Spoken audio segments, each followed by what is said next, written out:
Welcome to this tutorial on SSL Inbound Inspection with Palo Alto Networks. In this video, we're going to guide you through the process of configuring SSL Inbound Inspection to decrypt the traffic heading to your servers. Hi, my name is Ricardo, but before we dive in, let's clarify something. SSL TLS Inbound Inspection usually operates from the internet to your internal servers. If you're looking to decrypt the traffic going from your clients, your internal clients to the internet, you're actually looking at SSL Forward Proxy. But don't worry, we got you covered. Check out our dedicated video on SSL Forward Proxy for the detailed configuration steps. Now back to SSL Inbound Inspection. In our tutorial scenario, we have an internal web server and a NAT router facilitating the internet connection. Positioned between them is the Palo Alto firewall. Our mission? To configure SSL decryption on the firewall, allowing us to inspect the HTTPS traffic. Let the SSL decryption journey begin.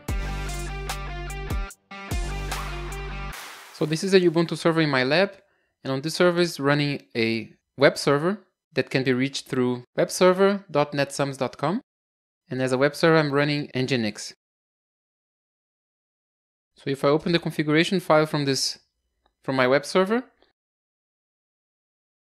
you can see that the web server is answering to port 80, but I'm not allowing this on the firewall, and to port 443. For the port 443, I got a certificate using Let's Encrypt, and we can find the certificates here, the full chain, and the certificate key here. We're going to be using these two, the chain and the private key, to upload to the file so that the file can do the SSL decryption. So if you open the browser and go to sslabs.com/SSL test, this URL, we're able to test our web server. So if I type in here webserver.netsums.com,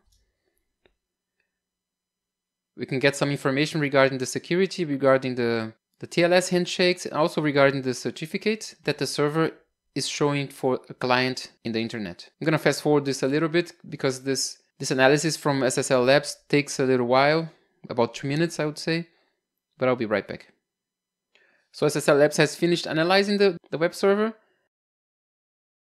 And here, if you go down to certificates, if you click on here to expand, you can see that the server is providing the certificate for webserver.netsums.com and also providing the intermediate certificate. The root certificate, it says here it's in trust store. It means that all the clients should have this root certificate and is not being provided by the server. But you can see that the server provides two certificates, so it's a certificate chain. Whenever we configure this on the Palo Alto, we need to be careful that we also provide the whole chain.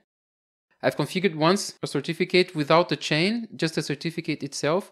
It worked for most of the clients because they're also able to download the intermediate certificate. The link to the intermediate certificate is in the certificate, but still some Android or Apple mobile phones, they had some problems because they didn't get the whole chain. So I would strongly recommend you to configure, as I'm going to show you, the whole chain instead of only the certificate. So let me just show you what this website is, webserver.netsums.com, HTTPS, otherwise it doesn't work. It's just a web server that shows that. Success, you're connected to webserver.netsums.com. If you're interested in some free resources such as a VPN connection sheet or cheat sheet from the Palo Alto firewall, head to netsums.com/resources. Now back to the video. So this is my file, and if you go to monitor, I already have a filter here, filtering destination to the server, to my web server. And you can see under the column decrypted, is everything set to no. These are the IP addresses from SSL Labs, this 6441. And if you don't see this column called decrypted, you can find this little arrow. Let me do it again. You come to the mouse to the top, to the menu, and this little arrow pointing down gets shown. So you can click on this arrow, go to columns, and you need to check the column called decrypted, and then you're going to see this column. Another way to see if a traffic is being decrypted or not, you can click on this magnifying glass And if you come down a little bit under flags, there's a flag called decrypted. And if the connection was being decrypted, this box would be checked. In this case, it's not, so it's not being decrypted. So let's start configuring the decryption.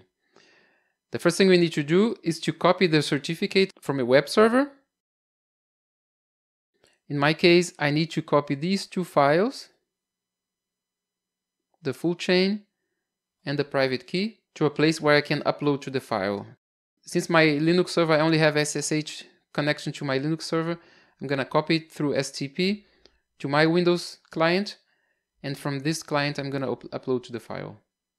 So I've copied both files to my temp folder. I'm going to open this full chain to show you something. If I go to edit with Notepad++, you can see there in this chain there are two certificates. Oh, let me show you down. Two certificates. The first one is the server certificate, and the second one is the intermediate certificate. This is a standard way to build the full chain. So first of all, the most specific one, and the last one, if you would have the root, would be here on the bottom. In order to upload this for the file to the Palo Alto, you don't need the root certificate. If you have more than one intermediate certificate, or if your provider provides you with more than one, you should include all of them here until the root, but excluding the root certificate. Okay? If you get from your web server administrator only the certificate from the server, you need to build this by yourself using a text editor like Notepad++. So let's suppose that we don't have this. Let's suppose that you get this from your web server administrator, only the certificate from the server itself. So you need to go to the server, webserver.netsums.com. And I'm using Chrome as a web browser. And here under Chrome you can find it. You can find the certificate under connection is secure. Certificate is valid. So you open the certificate, go to details, click on the intermediate one. If you have more, you need to repeat it a couple times, and click on export. And then you're going to be able, I'm going to save this on C, temp, and then you're going to be able to save the certificate there. Just close this and open again my Windows Explorer. And I'm going to copy this certificate, copy everything, and then here on my full chain, I'm just going to paste the certificate. It's the same as it was before. I'm not going to save this file. I'm just showing you how you can build this full chain. But you need for the Palo Alto just one file to upload. Okay, I'm just going to close this and not save because my full chain is correct.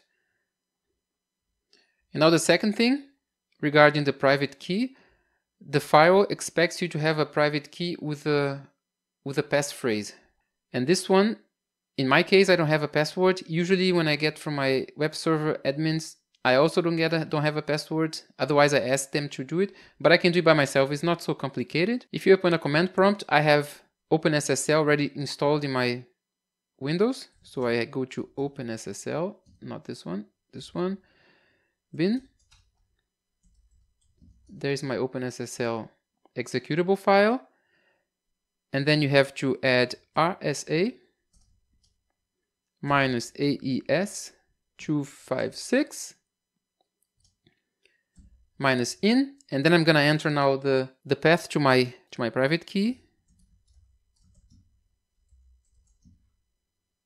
And then if I type minus out, I can enter the name of the new file that's gonna have the private key encrypted with the passphrase.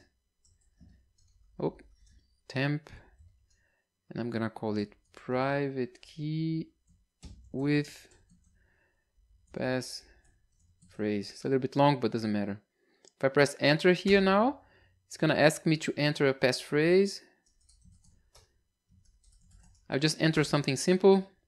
Two reasons. One is I'm on my lab, and the second reason is that I'm just using this to upload to my file. And then usually when I do this in my company, I get this file, I upload to the firewall, and then I erase it right after it has been uploaded. I don't leave this kind of information on my hard drive. I would suggest you also to do the same. After it's on the file, erase it from your hard drive. I think there's no need for you to keep such a file. Sometimes they are very critical, private keys, on your computer. Okay, so this is the preparation for the certificates. Now we can go to the file again. So now we are ready to import the certificate. So you can go to Device, Certificates, and here we're going to click on Import. webserver.netsums.com. The certificate file, let me find the file that I'm already here. Full chain, open. I'm going to click on import private key, this one you need. And block private key export, you don't need this one, but I would recommend you. So key file, let's find the one with the passphrase. And then I'm going to enter my passphrase. And I'm going to click on OK. So again, this is one file, one full chain. The Palo Alto also shows it as only being one certificate, even though it's a chain. Good. The next step would be to go to Objects and create a SSL Decryption Profile. I'm already clicked there. I'm going to take my default and I'm going to clone it. Okay. I'm going to click on this default -1 and I'm going to change this name, call it just NetSums. We are using SSL Inbound Inspection. So if we click here to Inbound Inspection, you can take a look if you want to configure any of those checks. In my case, I usually leave them like this, because if I already have a server that's running, and then I start blocking things, for example, block sessions with unsupported versions. This is something that maybe the Palo Alto doesn't support, but the server supports. Could be that the server colleagues are gonna come and complain, hey, it was working before, how come it's not working anymore? So this kind of things here I usually leave like this, but here under protocol settings, I'm gonna bring this my minimum version to TLS 1.2. I don't see any reason why we would be using TLS 1.1 or TLS 1.0. And the maximum version I'm gonna leave on max. And everything else here I'm gonna leave as it is. Click on OK. Now let's go build our decryption policy. So if you go to Policies, Decryption, on the bottom we're going to click on Add to add a new one. I'm going to call it webserver.netsums.com. Source zone in my case is going to be outside. If I set here an outside and there is somebody from inside my company which is not in this outside, which is not coming from this outside zone, tries to access the server, the connection is not going to be decrypted. In my case, I'm doing this on purpose because I only want to decrypt traffic that's coming from the internet. It means from my outside zone. Source address, any? I could have restricted here and say I want RFC 1918 and a negate. It means that only traffic coming from public IP addresses is going to match this rule. Source user, source device, I don't care. Destination zone is going to be where my server is. My server is in my lab zone. And my server is called web server. I already have an object for the server. So I'm going to click on it. Service URL category. I could enter here 443. Yeah, let's do.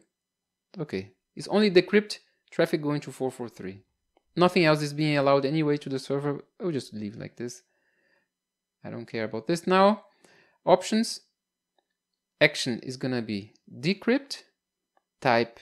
It's not going to be forward proxy. Forward proxy is actually when your client in your company want to go outside to the internet. In our case, we are configuring this for the connection from the internet to a web server in our environment. So it's not going to be forward proxy. It's going to be inbound inspection. And here I can choose the certificate I want to use. I have the certificate that we imported, webserver.netsums.com. And here, the decryption profile, I'm going to choose the one that we created, NetSums. Usually in log settings, I just leave to log unsuccessful SSL handshake, which is the default. But in our case, since we're implementing something new, in my opinion, it does make sense for maybe for 5 days, 1 week, to leave the log successful SSL handshakes. So you can take a look. If somebody complains, you can take a look if the problem really lies on the decryption from the firewall or on something else. Okay? So I click OK. And now we are ready to commit our configuration. Commit. Commit. Let me show you the rule that I have to allow the connection from the internet to my server. It's this first one here. So this rule is allowing any connection from outside, from any address, to my server in the lab zone. Whenever you come to this application, you need to be really careful now after the SSL decryption. Before the SSL decryption, the firewall was only identifying SSL because it couldn't look into the traffic. Now that the firewall is able to look into this traffic that's going through your web server, it's probably going to identify some other applications. The big candidate for this would be the web browsing, but can be that the firewall also sees other applications. Port 443, actions allow, that's it. So I just go to cancel. Now let's test again the connection to our web server from my client in the internet to see if it's still working. So let's type in https webserver.netsums.com. Yeah, the connection is still working. Let's take a look at the certificates. Detail. Seems to be everything okay. The whole chain is there. Now let's go to sslabs.com/SSL test. Don't know if I mentioned, but I'm connecting now on my client in the internet. And here, netsums.com, submit. So it came a little bit too fast, the result. So it has been cached. So you can come here and click on clear cache, because we tried this connection just before. Click on clear cache, and it's going to restart the test from the beginning. So that's it, the test is done. And if you go down to the certificates again, we can see that the server, in this case is the file, it's sending the certificate from web server netsums.com and also from the intermediate certificate. So it looks pretty good. Now let's take a look at the traffic monitor or the traffic logs from the file. So here's the file. Let's go to monitor. And here I already have the address as a target. These again are the IP addresses from SSL Labs. And here on the decrypted, you can see that the decryption is working. And here I found on page 6, this is the connection from my client in the internet. And it's also being decrypted. And for this client, this is a real, it's not like SSL Labs that's trying to make a lot of tests. This is a real access to the web server, and it's using application web browsing as I mentioned before. If you click here on the magnifying glass,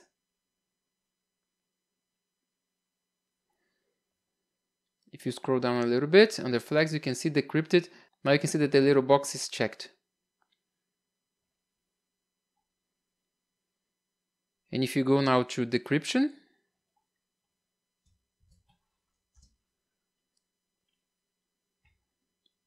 and you can see root status is showing as trusted.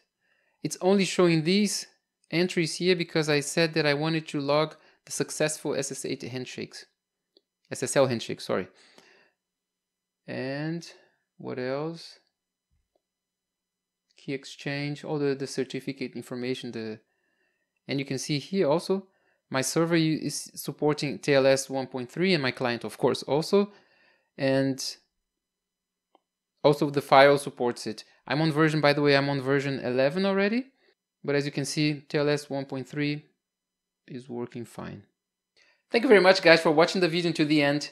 If you still haven't subscribed yet, Hit the subscribe button, it helps the channel a lot. If you have any suggestion how we can improve our videos or a topic that we haven't covered yet, please leave a comment below. I read all the comments that you leave, and maybe this video here can help you further with the Palo Alto configuration, and I hope to see you in the next one. Bye bye.